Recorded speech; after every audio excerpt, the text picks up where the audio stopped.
Hi folks, I thought I would just use a video for this one because it's a little bit more complex and I would prefer to be actually teaching you it. However, if we take a primary alcohol like ethanol and we further oxidise it, we can represent that oxidising agent with an O in square brackets. In particular, the oxidising agent we use is acidified potassium dichromate potassium dichromate 6. You do have to remember the 6, you lose a mark if you don't include that.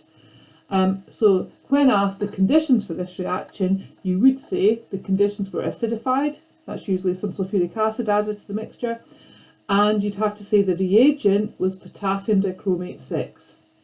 Now, the colour of that would be orange,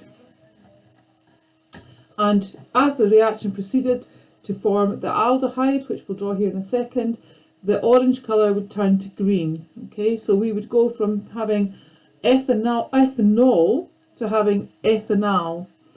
So CH3, C, carbonyl group, and then an H. So not the same as a carboxylic acid because there's an oxygen missing here, but it's now called ethanal.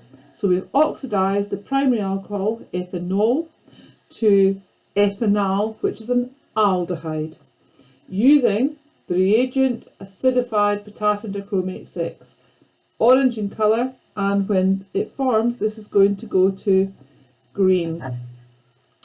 We will do this, it's actually one that we do this as a required practical, so we will be doing this when we get back to school. Now, the ethanol can be further oxidised using the same oxidising agent, acidified potassium dichromate 6, into ethanoic acid. So we'll have that, and this time we've got the OH group there. So we've now made ethanoic acid. Now, to get the ethanal off, if we wanted to make this product from the alcohol, we would use distillation.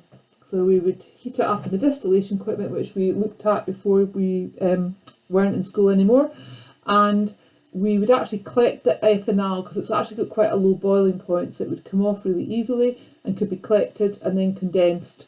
However, if we put in excess oxidising agent, so more potassium dichromate 6 than we need, then we can get the complete oxidation all the way to ethanoic acid.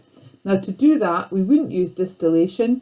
This time we would use reflux, because we'd want the vapours of ethanol to boil up and then drip back down and be further oxidised by the oxidising agent into ethanoic acid. So this one here would be done with distillation, but if we did reflux and excess oxidising agent, we'd go all the way to the ethanoic acid. To go to this one, we'd want to use molar amounts, just the right number of moles of this to react with however many moles of that we provided. Okay, I'm going to do another video for the secondary alcohol being oxidised.